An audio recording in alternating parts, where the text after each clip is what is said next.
Assalamualaikum warahmatullahi wabarakatuh. Bismillahirrahmanirrahim. Alhamdulillahirabbil alamin.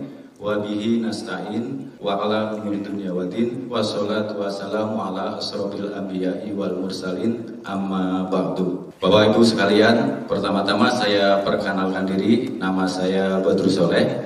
Saya tinggal di Bandung. Bapak Ibu sekalian, saya mau sedikit menceritakan kisah hidup saya. Sekitar tahun 2000, tepatnya bulan Juni, saya berangkat ke Bandung dari kampung halaman saya di kota Bumayu, Brebes. Saya awalnya masuk ke Bandung itu bekerja sebagai karyawan swasta, kemudian setelah sambil bekerja, kemudian waktu itu sambil nikah lagi, sambil kuliah lagi, itu sangat luar biasa.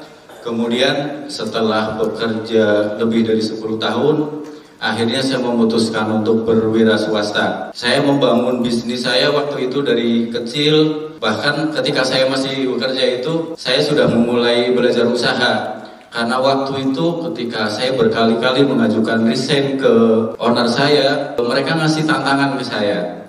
Silahkan kamu keluar, tapi kamu harus sudah punya perusahaan sendiri. Sampai akhirnya saya memutuskan resign karena kebetulan ada perusahaan yang saya kelola. Memulai usaha dari omset puluhan juta, kemudian miliaran, meningkat ke puluhan miliar. Saya jalani dengan modal seadanya. Dengan modal seadanya tersebut, saya beli rumah yang satu, kemudian rumah lagi, aset lagi, kemudian kendaraan satu, kendaraan dua. Itu bisa saya lakukan. Bahkan hampir setiap tahun saya ke Tanah Suci. Bahkan ini bukan niat saya untuk riya, tapi hanya sekedar mudah-mudahan bisa memotivasi teman-teman sekalian. Puluhan orang sudah saya umrohkan karena tiap tahun saya berangkat bersama keluarga. Itu bisa saya jalani dengan modal seadanya. Kemudian sampai akhirnya, yaitu di sekitar berapa tahun setelah saya menjalani usaha seadanya itu di 2020, saya udah mulai banyak menggunakan dana perbankan. Saat itu di 2020 saya menggunakan uang bank itu sekitar 17,5 miliar rupiah. Kemudian di akhir tahun itu saya ada sisa hutang itu sekitar 1,6 miliar. Namun karena mindset saya salah ya dan masih banyak kesombongan, saya mencoba di tahun 2021 itu untuk menyelesaikan permasalahan saya itu yaitu dengan memperbaiki bisnis. Namun dengan memperbaiki bisnis ternyata karena akar masalahnya itu belum ketahuan ya, yaitu karena riba itu. Ternyata di akhir 2021 itu bukannya bisnis saya berkembang, tapi hutang saya membengkak jadi sekitar 6 miliaran. Itu luar biasa banget. Kemudian setelah bisnis itu ya bangkrut ya, kemudian hutang malah membengkak, akhirnya mulai gundah lah seperti yang Bapak Ibu sekalian rasakan saat ini. Saya jarang di rumah, kabur-kaburan, bahkan ada DC, ada bank nagih, ada investor nagih, saya nggak di rumah. Yang akhirnya yang jadi korban itu adalah keluarga saya gitu ya. Cuman alhamdulillahnya dalam kondisi gundah gulana tersebut, sampai akhirnya istri saya itu nge-DM saya podcastnya Pak Herul ya, Pak Herul dengan Ustadz Farhan. Itu 3 hari Bapak Ibu nggak saya baca itu DM-nya. Kenapa saya apaan ini? Lagi pusing malah disuruh nonton YouTube gitu kan. Tapi lama-kelamaan saya penasaran, saya buka. Kemudian saya coba kontak nomor WA yang ada di website Nasuha ya. Itu hampir 2 minggu nggak dibalas saat itu. Ternyata baru setelah 2 minggu itu baru dibalas. Dan saat itu baru awal terbentuknya Korda Bandung, yaitu di bulan Mei. Akhirnya saya mengikuti TSN. Kemudian baru setelah mengikuti TSN itu mulai saya menyadari akar masalah saya ya. Ternyata yang membuat saya bangkrut itu ya itu karena saya masih menggunakan dana perbankan tersebut ya, masih menggunakan riba. Kemudian sirkah saya pun masih tidak benar seperti itu. Kemudian betul-betul yang saya rasakan itu, kemudian saya ikut LBU di Juni, di bulan Juni kalau nggak salah sih tempatnya di Naraya ya. Di situ mulai saya merasa bisa bangkit kembali ya, seperti itu. Secara emosional saya jauh lebih tenang, kemudian menghadapi para penagih pun saya bisa lebih rileks gitu. Di situlah walaupun hutang saya belum lunas, saya merasa seolah-olah sudah lunas gitu.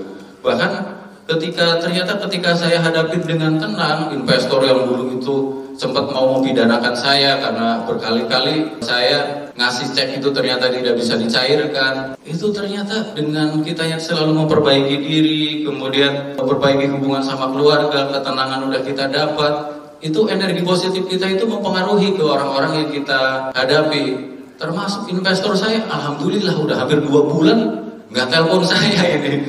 Padahal biasanya itu dulu luar biasa nekannya. Bahkan saya pernah mau keluar subuh itu mobil saya udah nggak bisa keluar karena dihalangin pakai mobil jeep besar depan dan belakang. Itu luar biasa gitu. Cuman ternyata kuncinya itu, kunci penyelesaiannya itu bukan dengan logika-logika kita gitu. Justru dengan kita memperbaiki ibadah, kita mendekatkan diri pada Allah Subhanahu wa Ta'ala. Kemudian yang terakhir itu, kemudian saya kontribusi di dakwah. Itu mulai akar-akar masalah itu mulai pudar ya. Simpul-simpul masalah itu mulai bisa terurai seperti itu. Walaupun progres penyelesaian hutang saya belum signifikan ya, tapi nikmat yang saya sangat rasakan itu adalah ketenangan. Dimana dulu itu ketika saya sholat itu menangis itu bukan karena dosa-dosa kita, tapi kita meratap gitu ya. Kok saya dikasih cobaan yang begitu besar seperti ini gitu.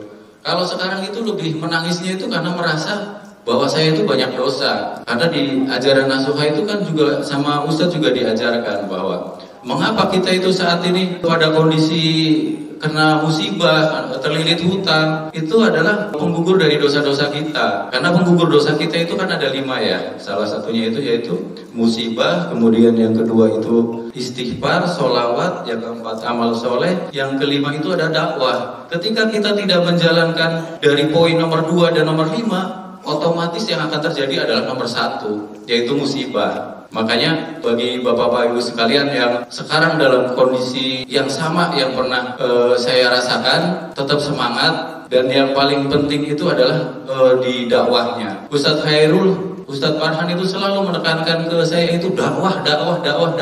Karena ternyata ketika kita udah berdakwah, kita itu akan sangat merasakan betapa di masyarakat kita itu banyak banget yang orang sangat membutuhkan nasuha. Bahkan saya itu kebetulan seorang RW ya.